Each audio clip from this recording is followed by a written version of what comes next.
নমস্কার বন্ধুরা, আজকে পাঁপড়ের তরকারি রেসিপি খুব সহজভাবে আর সঠিক পদ্ধতিতে তৈরি করে দেখাবো। সম্পূর্ণ নিরামিষ আজকের রেসিপি। চলুন দেখা যাক। প্রথমে একটা কড়াইয়ের মধ্যে নিয়ে নিচ্ছি বেশ কিছুটা সাদা তেল। আমি সাদা তেলে এই রেসিপি তৈরি করছি, আপনারা সরষে তেলে করতে পারেন। এখানে 6-7টা ডালের পাঁপড় নিয়ে নিয়েছি। এবার পাঁপড়গুলো তেলের মধ্যে ভেজে নিতে হবে। আর গ্যাসের ফ্লেম মিডিয়ামে রেখে পাঁপড়গুলো একটা একটা করে দিয়ে এরকমভাবে ভেজে নিচ্ছি। এখানে মিডিয়াম সাইজের পাঁপড় নিয়েছি, আপনারা এর থেকে বড় পাঁপড়ও নিতে পারেন। আর আজকের রেসিপি এতটাই সহজভাবে তৈরি যে মনে হবে প্রতিদিনই পাঁপড়ের তরকারি বানাই। পাঁপড়ের তরকারি যদি এইভাবে তৈরি করেন তাহলে পাঁপড় কিন্তু কখনোই গলে যাবে না, আর তরকারির মধ্যে পাঁপড় অবশ্যই খুঁজে পাবেন।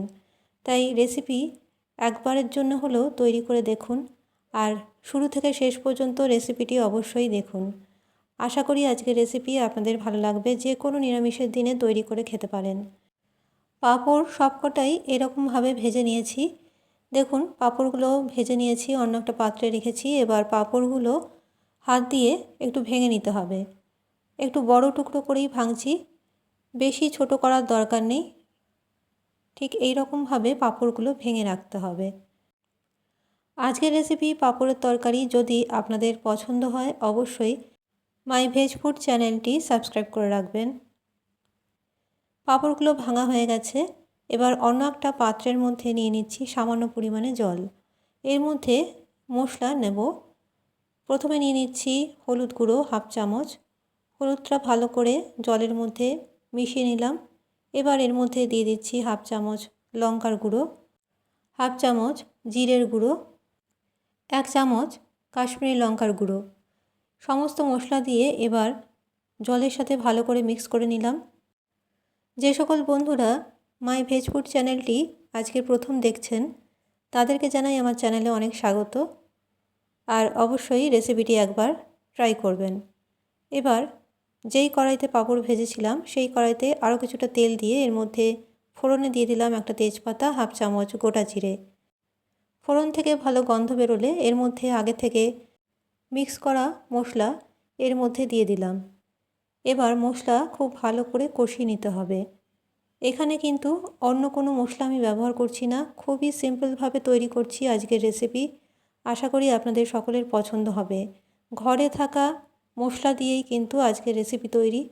মশলার পেস্ট 1 মিনিটের মতো ভালো করে কষিয়ে নিতে হবে। অন্যদিকে নিয়ে নিয়েছি সেদ্ধ করা আলু। এখানে মিডিয়াম সাইজের 6 থেকে 7টা আলু আছে। মশলা কষানো হয়ে গেলে এর মধ্যে সেদ্ধ করা আলু দিয়ে দিলাম। এবার আলু দিয়ে মশলার সাথে খুব ভালো করে মিক্স করে নিয়ে মশলার সাথে কিছুক্ষণ কষিয়ে নিতে হবে আলু। আর এই সময় গ্যাসের ফ্লেম মিডিয়ামে রেখেছি। মশলার সাথে আলু প্রায় 1 থেকে 2 মিনিট এই রকমভাবে খুব ভালো করে কষিয়ে নিতে হবে। যত বেশি কষানো যাবে পাঁপড়ের তরকারির স্বাদ কিন্তু ততটাই ভালো হবে। অনেকের কাছেই শুনেছি পাঁপড়ের তরকারিতে পাঁপড় গলে যায়, কিন্তু আজকের এই প্রসেস যদি আপনারা ফলো করেন অবশ্যই পাঁপড়ের তরকারিতে পাঁপড় গলবে না, আর খেতে দারুণ স্বাদের হবে। সম্পূর্ণ নিরামিষ হলেও আজকের রেসিপি কিন্তু দুর্দান্ত। ভালো মতো আলু কষানো হয়ে যাওয়ার পরে এর মধ্যে দিয়ে দিলাম 1 বাটি পরিমাণ জল। যেই পাত্রে মশলার পেস্ট তৈরি করেছিলাম সেই বাটি মেপেই 1 বাটি জল আমি দিলাম। এবার এর মধ্যে লবণটা আমি দিইনি আগে, স্বাদ অনুযায়ী লবণটা এর মধ্যে দিয়ে দিলাম। এবার খুব ভালো করে মিশিয়ে নিলাম, আর একটা ঢাকা দিয়ে ঢেকে রাখবো প্রায় 5 মিনিটের মতো। 5 মিনিট হয়ে যাওয়ার পর ঢাকা সরিয়ে দিয়েছি। গ্রেভি কিন্তু খুব ভালো মতো ফুটে গেছে। আর এর মধ্যে দিয়ে দিচ্ছি স্বাদ অনুযায়ী চিনি। চিনিটা অবশ্যই দিতে হবে। এবার চিনি দিয়ে ভালো করে মিক্স করে নেব। আমার আজকের রেসিপি পাঁপড়ের তরকারি সম্পূর্ণ নিরামিষ, খুবই সহজভাবে তৈরি। যদি আপনাদের পছন্দ হয় রেসিপি অবশ্যই একটা লাইক করবেন, আর শেয়ার করতে ভুলবেন না। কমেন্ট করে জানাবেন কেমন লেগেছে। এর মধ্যে দিয়ে দিচ্ছি হাফ চামচ গরম মশলার গুঁড়ো। এবার গরম মশলার গুঁড়ো দিয়ে ভালো করে মিশিয়ে নিয়ে সব শেষে এর ওপর থেকে দিতে হবে পাঁপড়। এখানে একটা টিপস আমি বলে রাখি, পাঁপড়ের তরকারিতে সব শেষে কিন্তু পাঁপড়টা যোগ করতে হবে। আর এই সময় গ্যাসের ফ্লেম লোতে দিয়ে পাঁপড়গুলো দিয়ে দিলাম। আর পাঁপড় দেওয়ার পরে আর কিছু নাড়াচাড়া করতে হবে না, গ্যাসের ফ্লেম অফ করে দেবো, একটা ঢাকা দিয়ে ঢেকে রাখবো। 5 মিনিট পর ঢাকাটা সরাচ্ছি।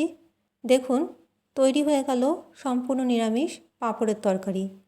পাঁপড় কিন্তু একদম গোটা গোটা রয়েছে, গলে যাবে না। আজকের রেসিপি যদি বিশ্বাস না হয় অবশ্যই বাড়িতে একবার ট্রাই করে দেখুন, খেতে কিন্তু দুর্দান্ত স্বাদের হয়।